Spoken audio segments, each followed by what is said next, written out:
Hi friends, welcome back to my channel. ఇప్పుడు నేను పెసర దోశ చేస్తున్నా. వాటికి కావాల్సిన ఇంగ్రీడియంట్ చూసేద్దాం రండి. ఒక బౌల్ తీసుకొని అందులో 1 టీ గ్లాస్ పెసర్లను వేసేసుకుంటున్నానండి. తర్వాత 2 టేబుల్ స్పూన్ మినపప్పును యాడ్ చేసేసుకుంటున్నానండి. మినపప్పు వేసుకున్న తర్వాత అందులో 2 టేబుల్ స్పూన్ బియ్యాన్ని యాడ్ చేసేసుకుంటున్నానండి. ఇవి రేషన్ బియ్యం అండి. తర్వాత 2 టేబుల్ స్పూన్ శనగపప్పును యాడ్ చేసేసుకుంటున్నానండి. 1/2 టీ స్పూన్ మెంతులను యాడ్ చేసేసుకొని 2 టైమ్స్ బాగా కడిగేసుకోవాలండి. దాంట్లో వాటర్ వేసి మూత పెట్టేసి ఓవర్ నైట్ ఉంచేయాలండి. ఉదయం మూత తీసి చూస్తే గింజలన్నీ లావుగా ఉబ్బుతాయండి. ఇలా పెసర్లని ఒక 2 టైమ్స్ కడిగేసుకోవాలండి. ఎందుకంటే పెసర్లను నైట్ నానబెట్టుకోవడం వలన ఒక స్మెల్ అనేది వస్తుంది. ఇలా 2 టైమ్స్ కడిగేసుకుంటే ఆ స్మెల్ అనేది రాకుండా ఉంటుందండి. ఇలా కడిగేసుకున్న తర్వాత ఒక మిక్సీ జార్ తీసుకొని అందులో ఈ పెసర్లను వేసి మనం మిక్సీ పట్టుకోవాలండి. ఇలా సగం వరకు వేసి మూత పెట్టేసి మిక్సీ పట్టేసుకుంటున్నానండి.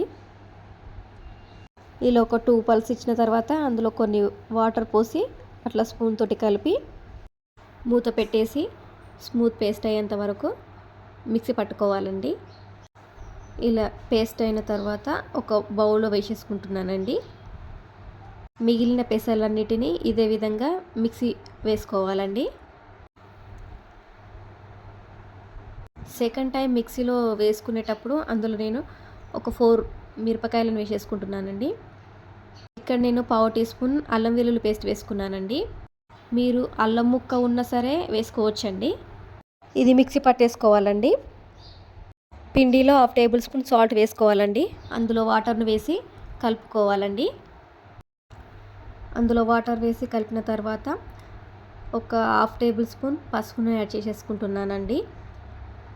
పిండిలో 1/2 టేబుల్ స్పూన్ పసుపును వేసేసుకుంటున్నానండి.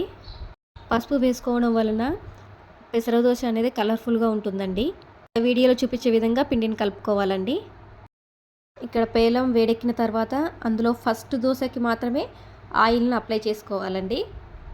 పేలం మొత్తం ఆయిల్ అప్లై చేసిన తర్వాత ఇందాక కలిపి పెట్టుకున్న పిండిని ఒక స్పూనును వేసేసుకొని అలా నేను వీడియోలో చూపించే విధంగా దోశను వేసేసుకోవాలండి. ఈ దోశను మీడియం ఫ్లేమ్లో పెట్టి మాత్రమే కాల్చుకోండి. దోశ వేసిన తర్వాత ఆనియన్స్ని పైన ఇట్లా వేసేసానండి. ముందే ఆయిల్ పెట్టడం వలన కొద్దిగా అంచుల వెంబటి దోశ పోయినా సరే మనకు మొత్తం దోశ అనేది కరెక్ట్గా వచ్చేస్తుందండి. ఇలా ఫస్ట్ దోశ ఎంత బాగా వచ్చిందో చూడండి. కొంచెం అంచుల వెంబటి పోయినా సరే కానీ బాగా వచ్చింది. సెకండ్ దోశకి ఆయిల్ అవసరం లేదండి. నేను వాటర్నే వేసేసుకుంటున్నాను. ఇట్లా వాటర్ను స్ప్రింకిల్ చేసేసుకుంటే సరిపోతుందండి. ఇలా వాటర్ వేసిన తర్వాత ఒక స్పూన్ పిండిని తీసుకొని ఇట్లా నేను వీడియోలో చూపించే విధంగా దోశను వేసేసుకోవాలండి. దోశ పైన ఆనియన్స్ని వేసేసుకుంటున్నానండి. తర్వాత కారాన్ని కూడా వేసేసుకుంటున్నానండి. ఇలా కారం వేసుకుంటే దోశ చాలా బాగుంటుందండి. పిండిలో మనం పసుపును వేసుకోవడం వలన దోశ ఇంత కలర్ఫుల్గా వస్తుందండి. చాలా అంటే చాలా టేస్టీగా ఉందండి. ఒకసారి ఖచ్చితంగా ట్రై చేయండి. మీరు కూడా ఎలా వచ్చిందో నాకు కామెంట్స్ చేసి చెప్పండి. ఇక్కడ పెసర దోశకు కాంబినేషన్లో పల్లీ చట్నీ చేశానండి. పల్లీ చట్నీ పెసర దోశలోకి చాలా బాగుంటుందండి.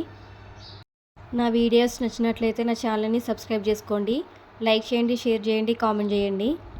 ఇలా ఒకసారి ఖచ్చితంగా ట్రై చేయండి. మళ్ళీ రేపటి వీడియోలో కలుద్దామండి. ఓకేనండి, బాయ్.